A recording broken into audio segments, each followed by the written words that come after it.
Insulin spike অনেক রকম ক্ষতি করতে পারে, ফ্র্যাকচুয়েট করছে, কখনো শার্প বেড়ে গেল ব্লাড সুগার, আবার ঝপ করে পড়ে গেল।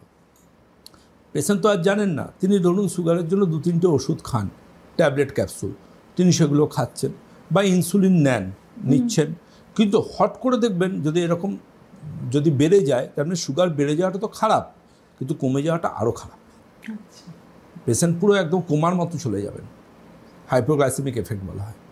এই হাইপোগ্লাইসেমিক এফেক্টে পেশেন্ট প্রায় কোমায় চলে যায়, ব্রেনের সমস্যা চলে আসে, মানে খুব সিরিয়াস ম্যাটার। সুগার বেড়ে গেলে ওটা অবশ্যই আমাদের চিন্তার, কিন্তু যদি সুগার ফল করে সেটা আরও চিন্তা। সুতরাং যারা ওষুধ খাচ্ছেন ব্লাড সুগারে, তাদের কিন্তু সচেতন হতে হবে, লক্ষ্য রাখতে হবে যে আপনার ইনসুলিন স্পাইক হচ্ছে কিনা।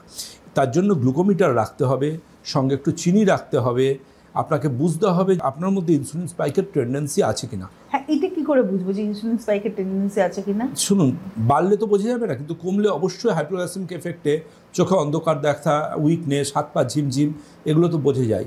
বেস্ট হচ্ছে প্রত্যেক দিন এভরিডে দুবেলা ব্লাড সুগারটা চেক করা। একটা জাস্ট বাড়িতে ছোট্ট একটা কিট রাখা, যাতে রেগুলার বেসিসে ব্লাড সুগারটা চেক করা যায়, ফাস্টিং ব্লাড সুগার আর পিপি ব্লাড সুগার। এটা ভীষণ গুরুত্বপূর্ণ প্রত্যেকের ক্ষেত্রে।